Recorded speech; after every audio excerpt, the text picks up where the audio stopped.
The two Koreas technically remain at war, as the Korean War ended only with a ceasefire, not a peace treaty.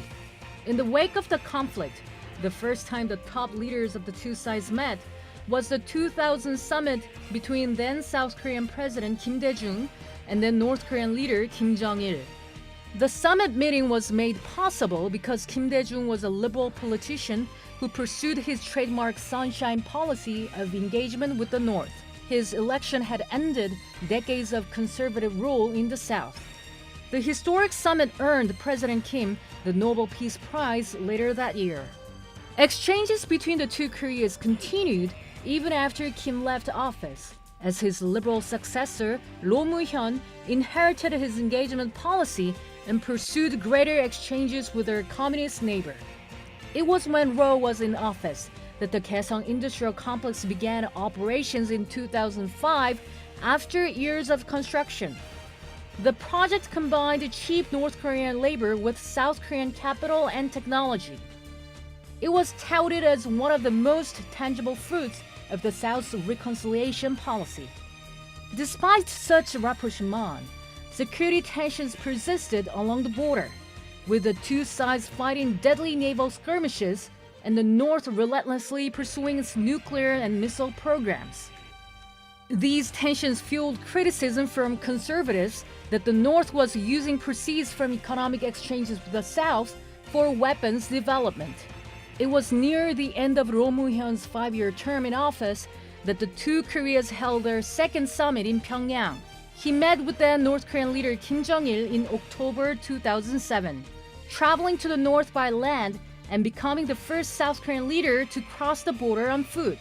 South Korea's current president, Moon Jae-in, was then Roh's chief of staff, and he was in charge of overseeing preparations for the summit. The summit deals, however, quickly fell apart as Roh's conservative successor, Lee Myung-bak, took office with a policy of getting tough on Pyongyang. That led to a near freeze in cross-border cooperation exchanges, along with rapidly deteriorating relations between the two sides. The frayed ties continued after Lee left office because he was replaced by another conservative leader, Park Geun-hye.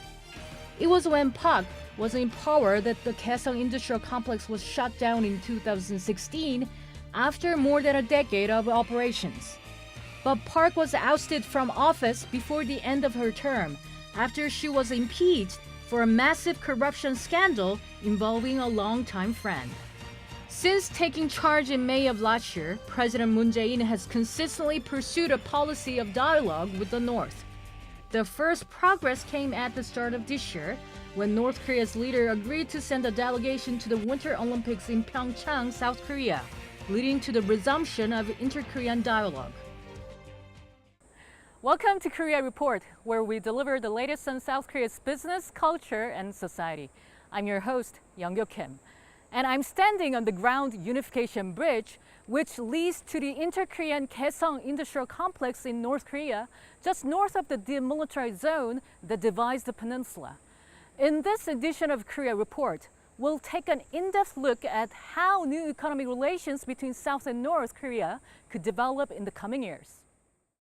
On April 27, 2018, the world's attention was focused on the Korean peninsula as South Korean President Moon Jae-in and North Korean leader Kim Jong-un held their first summit. Kim made the historic border crossing into the truce village of Panmunjom, the first time a North Korean leader had stepped onto South Korean soil since at least the end of the 1950-53 Korean War. The Moon-Kim meeting was the first ever inter-Korean summit to be held in South Korea, and the third ever meeting between leaders of the two nations. A record number of journalists from around the globe covered the event that Moon said could mark the start of the long-delayed denuclearization of North Korea. People watched live broadcasts on TV and online of the two leaders shaking hands at the joint security area of Panmunjom, inside the heavily fortified demilitarized zone dividing the two Koreas. 존경하는 남북의 국민 여러분. Esteemed people of South and North Korea, I am taking a bold step with Chairman Kim Jong-un toward achieving, with our own strength, peace, common prosperity, and our long-cherished hope for reunification. 오늘 내가 다녀간 이 길로 When the road that I traveled today becomes the road through which all people of North and South Korea can freely pass, and when Panmunjom, where we stand today, turns from a symbol of heart-wrenching division to a symbol of peace, North and South Korea, which share one blood, one language, one history, and one culture, will finally be one as we were before, and bask in the endless prosperity for thousands of generations to come. It was a sudden turn of events on the Korean Peninsula after nearly reaching the brink of war a year ago. During the April summit, President Moon handed Kim a USB memory stick containing a new economic plan for the Korean Peninsula.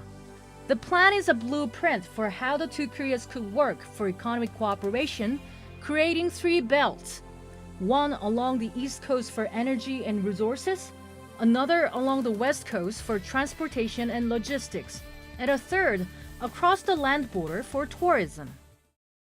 군사 분계선으로 단절된 We will freshly connect South and North, where they have been disconnected by the military demarcation line, with an economic belt and establish an economic community where the two Koreas can prosper together. The historic summit between U.S. President Donald Trump and North Korean leader Kim Jong-un has raised hopes for a new economic blueprint for the Korean Peninsula. But South Korean leaders are still cautious because sanctions will remain in place until denuclearization truly happens. Even after Trump and Kim held their summit in Singapore, the U.S. government has emphasized that sanctions on the North will not be lifted until the reclusive nation commits to getting rid of its nuclear weapons. Representative Young-gyo of the ruling Democratic Party heads South Korea's Presidential Committee on Northern Economic Cooperation. He told me he expects economic projects with North Korea will gain momentum if there are some meaningful follow-up steps after the Trump-Kim summit. Representative Song, you have been leading the Presidential Committee on Northern Economic Cooperation. Tell us what it does. Following the collapse of the Eastern Bloc in the mid to late 1990s, the balance of power between the two main opposing blocs of the Cold War swung decisively toward the Western Bloc. With the Cold War coming to an end, Nordpolitik, or Northern Policy, the signature foreign policy of former South Korean President Roh Tae-woo, guided South Korean efforts to reach out to the traditional allies of North Korea, including the former Soviet Union and other communist Eastern Bloc countries. The so-called New Northern Policy unveiled by current South Korean President Moon Jae-in is aimed at easing political and military tensions through economic cooperation, not just between the two Koreas, but also between China and Russia on one side, and Japan and the United States on the other at this critical moment when the clouds of the new Cold War gather over North Korea's nuclear program. Sanctions imposed on Russia by the U.S. and the European Union following Russia's annexation of Crimea, and U.S.-China clashes over trade in the South China Sea. Hope for economic cooperation among two Koreas and neighboring countries are growing after the Inter-Korean Summit, followed by the U.S.-North Korea Summit. How do you see the current situation? Just last year, war anxiety reached its peak on the Korean Peninsula because of North Korea's nuclear and missile tests. But President Moon's diplomatic efforts have gone a long way toward bringing stability to the Korean Peninsula. Inter-Korean dialogue resumed because of the 2018 Pyeongchang Winter Olympics, paving the way for the two historic summit meetings, the Inter-Korean Summit on April 27th and the U.S.-North Korea Summit on June 12th. We have to make full use of this rare opportunity for peace and prosperity. But there are still many hurdles to be jumped before we can do just that. And I believe economic cooperation is key. It seems like President Moon Jae-in's vision for an inter-Korean economic cooperation, aka the new economic plan for the Korean Peninsula, could come true. Please elaborate on this new economic plan. The division of the Korean Peninsula has left the two Koreas more isolated than an island nation. If the breakthrough came in inter-Korean relations, North and South Korea would be able to combine each other's strengths, creating tremendous upside potential for economic growth. A lot of South Korean small and medium-sized businesses have been moving their production to other countries such as China, Vietnam, Laos, and Cambodia in search of cheap labor and industrial land. Compared to these countries, however, North Korea is much more competitive in terms of labor and land costs. At the Kaesong Industrial Complex, for example, a typical worker earns less than $100 a month, and the price of land is less than 2.5% of that of the Incheon Namdong Industrial Complex in South Korea. These strengths, combined with South Korea's technical excellence, would create a major growth engine for a unified Korea, sandwiched between Japan and China. Besides, North Korea is rich in mineral reserves and tourism resources. If all of this is tapped and the North's crumbling infrastructure, such as road and train systems, is fixed and linked with South Korea, the economic territory on the Korean peninsula would expand into Eurasia, creating a new engine for economic growth. Operated jointly by Seoul and Pyongyang from 2004 to 2016, Kaesong was a symbol of economic cooperation between the two Koreas. What do you expect the new form of the economic cooperation to be? 개성 문화를 그대로 확장되긴 어렵고 이것을 To forge stronger economic cooperation between the two Koreas, it's necessary to internationalize the Kaesong Industrial Complex and other special economic zones in North Korea, to protect them against any political influences that may stem from strained inter-Korean relations. Two of the biggest strengths of the Kaesong complex are its competitive labor and cheap land costs, while its biggest weakness is uncertainty caused by geopolitical risks. Nothing is worse for an economy than uncertainty. It's necessary to internationalize the Kaesong complex by accepting investments from China, Russia, Japan, and the US to eliminate uncertainty and the risk of being shut down ever again because of political conflicts between the two Koreas. Other special economic zones in North Korea that need to be internationalized include Sinuiju, which should be linked with the Chinese port city of Dandong, the Rajin-Sunbong Special Economic Zone, which should accept investment from China, Japan, and Russia, and Wonsan, which should accept investment from the US. The ultimate goal should be to make Incheon, Kaesong, and Haeju the frontrunners in creating a free trade zone in North Korea, just like Hong Kong, Shenzhen, and Guangzhou were in China's reform and opening up policy. This will work like a Marshall Plan for North Korea. During the press conference after the summit with the North Korean leader Kim Jong-un, U.S. President Donald Trump said that he told Kim that North Korea could have the best hotels in the world instead of exploding the cannons in the ocean. Could the opening of North Korea's tourism industry be the first step? 그렇죠. 이제 가장 그동안 금강산 관광이 One of the major reasons why tours to Mount Kumgang were abruptly suspended in 2008 was because the South Korean government had suspicions that a large portion of the proceeds from the tours might have gone to developing North Korea's weapons of mass destruction and nuclear programs. However, if the North agreed to denuclearization and made progress in that area, then it would lead to not just a resumption of tours to Mount Kumgang, but also diversification of tourist destinations, including Kaesong, Mount Baekdu, Wonsan, and many others. What are the prerequisites of the new inter-Korean economic cooperation? 그거는 역시 비핵화죠. 비핵화. Obviously, denuclearization is at the top of the list. Now that the broad agreement has come out of the U.S.-North Korea summit in Singapore, a detailed action plan should be made for denuclearization, and economic sanctions on North Korea should be lifted along the way. So I hope U.S. Secretary of State Mike Pompeo will use his visits to Pyongyang to lay out a detailed roadmap for denuclearization. I think U.S. sanctions on North Korea should be lifted at least partially, even before that. Specific actions that could be taken by the North for denuclearization might include a shutdown of its ICBM test sites. It would be a major symbolic gesture that could give Washington peace of mind by eliminating the risk of ICBMs landing on U.S. soil. In return for this, hopefully Washington would lift some of its sanctions on North Korea. A recent survey showed a number of South Korean firms are mulling long-term projects to do business in North Korea.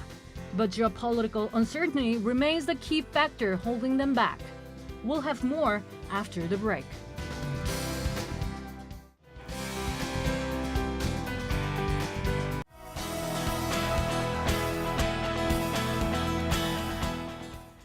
At the end of June 2018, the two Koreas agreed to conduct a joint study on modernizing and connecting cross-border roads as part of efforts to carry out agreements reached by their leaders in recent summit talks. In early August, the study will first focus on roads in the western part of the peninsula, then it'll look at those in the eastern region. Design and other work will be carried out, and construction is expected to start at an early date when necessary preparations are completed. Many believe infrastructure will play an important role in boosting inter-Korean exchanges going forward. Roads and railways in North Korea are said to be in poor shape and in need of extensive repair.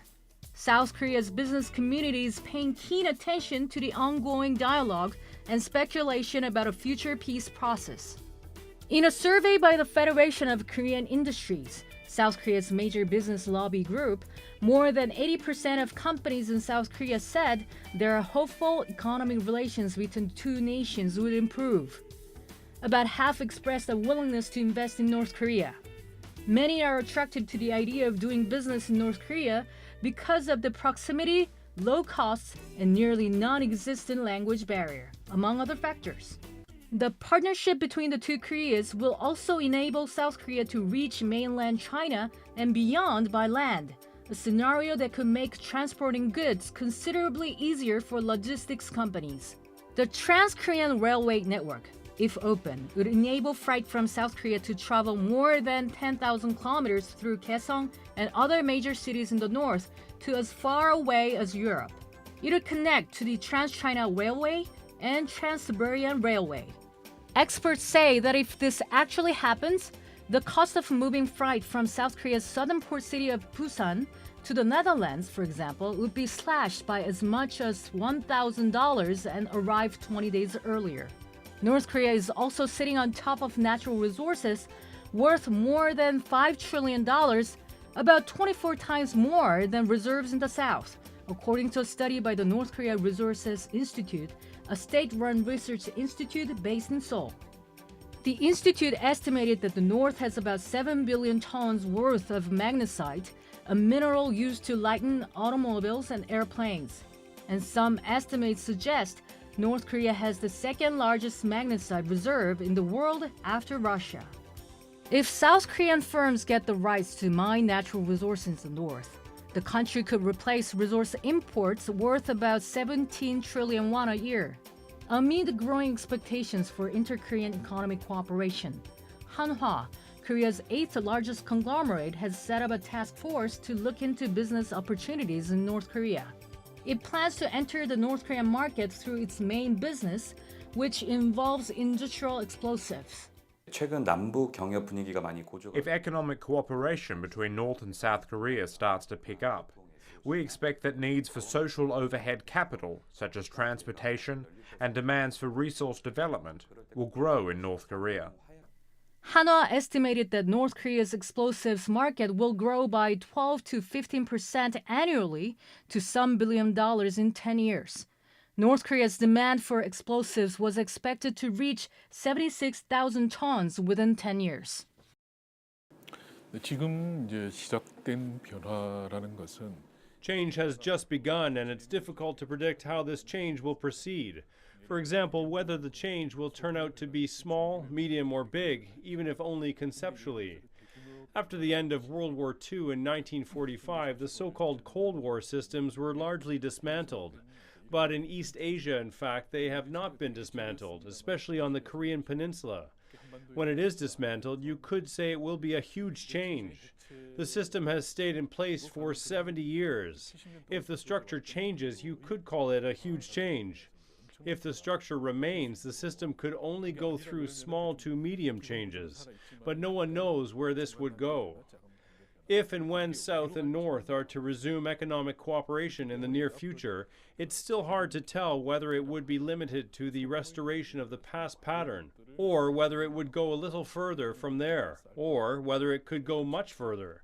Even if South and North don't go as far as to create an inter-Korean economic community, if two Koreas can peacefully coexist, then it will lead to the economic cooperation we have not seen in the past in terms of both quality and quantity.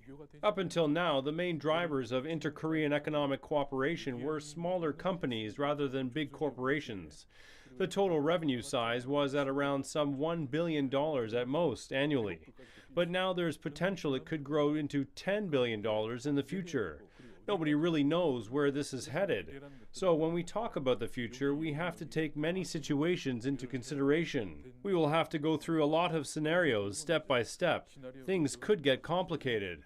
When economic relations between the two Koreas resume, the existing projects will be set to resume, at least to some extent.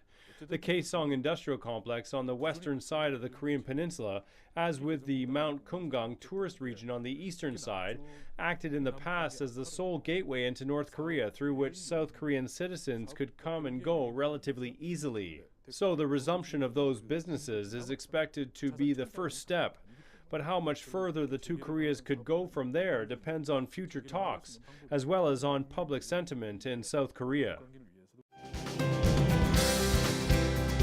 Samsung Securities, the financial services arm of South Korea's largest conglomerate, became the first in the financial sector to install a desk devoted to capital investment in North Korea. Find out more when Korea Report returns.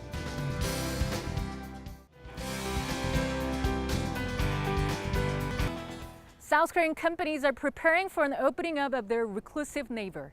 Samsung Securities, the financial services arm of Korea's largest conglomerate, has set up a research team to study potential avenues of investment in North Korea. I spoke with their chief strategist, Seung-min Yoo, who leads the North Korea research team. When we talk about the inter-Korean economic cooperation, we usually think of a joint factory park in the northern border town of Kaesong, which was funded by South Korea. If we are to pursue a new economic relation between South and North, what shape will it take? Would it be a similar but extended version of the joint factory park? 김정은 입장에서 보면 선택을 할 시점이 왔어요. From the standpoint of Kim Jong-un, it is time to make a choice. Many of the North Korean people are already in touch with the market economy.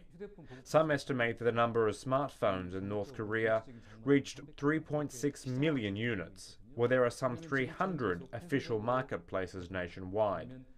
Marketization is progressing. So does it remain reclusive as it is now, or do you allow the market economy under your control and planning? You have to make a choice. And Kim Jong-un has made a choice. According to our analysis, until last year, Kim Jong-un put all his efforts into developing nuclear power. But we expect that Kim Jong-un will turn his eyes to the economy. The year 2022 is especially important, because in 2022 there is the 80th birthday anniversary of his father, Kim Jong-il, and the 100th birthday anniversary of his grandfather and the founder of North Korea, Kim Il-sung. Upon this, Kim Jong-un will need to show that building of the strong socialist power nation which he proposed to the North Korean people has been completed. Then he needs to show how he will run the country and what his strategy is. And in order to do so, he desperately needs the economic recovery of the country. He needs to show that he is not just a successor of lineage, but a capable leader with a vision of the future. And that is why he cannot stick to the past behavior. Moving towards the opening of the North Korean economy, how can South Korea draw support and strengthen cooperation with the US, China, Russia, and Japan? 북한의 과거의 위협은 In the past, the threat to North Korea was the United States, and even until recently it was so. The strategic patience, the US policy towards North Korea during the Obama administration, meant ignoring it. It was just waiting for the North Korean regime to collapse, even to the extent of not acknowledging the existence of the regime. But now, the fact that the US began to talk with North Korea and started to acknowledge the regime means that the threat that has existed from the past has now vanished. The problem is that the new threat to North Korea is South Korea. North Korea cannot open and reform itself unless South Korea doesn't recognize the system of North Korea. The system just won't stay stable. Therefore, it is certain that to some degree North Korea will give priority to South Korea. Still, North Korea won't let go of the whip hand. It's hard to say now for sure who will take advantage of the situation. But it is obvious that it is most advantageous to North Korea. South Korea should go find a balance between the US and China, as somebody would call it equilibrium diplomacy, while seeking its own opportunity. What is vital in ensuring the sustainability of the inter-Korean economic cooperation and keeping the North Korean economy open? 이제 큰 틀에서는 우리가 그냥 Now, in the big frame, we say we need to establish trust in each other. But trust must be backed with institutional support. North Korea has distrust towards the US, and the US vice versa. It is the same between South and North Korea. You cannot blame anyone for that, because it has been a long history of deceit and espionage. So the most effective way for the future is to build a device that can systematically and legally help retain trust. At the next stage, I think that North Korea's stance is crucial. North Korea has been closing its doors for too long. When the capital from South Korea, as well as many other countries, enters North Korea for investments, it will lay the groundwork, which will help build and guarantee the country's system. The guarantees and trust of the important system. The fact that foreign capital flows can be a meaningful tool that makes North Korea trustworthy. But will it be a threat to the Kim Jong-un regime? 그거는 It depends on how you look at it. North Korea will not fully open its doors from the beginning, but it can't keep itself closed. It will open itself to the extent that it can control the whole situation. If you open yourself within the range you can control, and it turns out to be fruitful, then it will help stabilize the North Korean regime, rather than becoming a threat. But as you pointed out, Kim Jong-un should be thinking about the coming decades of the future, and about how he should run the system in the country. In fact, it should already have been the prominent question for the North Korean regime. The facilities at the Inter-Korean Kaesong Industrial Complex have not been used since South Korea pulled out its people in February 2016 in the wake of the North's nuclear and missile provocations. Recently, a group of South Korean officials and civilians have left for the North Korean border town to carry out repair work on facilities to be used for an Inter-Korean liaison office. The move came after recent on-site inspections for candidate facilities for the liaison office found that some require repair to accommodate the office and relevant staff. Leaders of South and North Korea agreed to launch the liaison office during their summit in April to facilitate communication. President Moon's administration plans to open it before the end of August. Their repair work will likely focus on facilities, including those for housing the people to be sent for the operations of the liaison office. With the ongoing thaw in relations on the Korean Peninsula, hopes are high for economic cooperation between South and North. This cooperation is expected to become a new growth driver for South Korea's industries, as well as its financial sector. But it remains to be seen whether North Korean leader Kim Jong-un will actually follow up his words with actions. And that is all for this edition of Korea Report. I'm your host, Young-gyo Kim, reporting from the inter-Korean border. Thanks for watching. See you next time.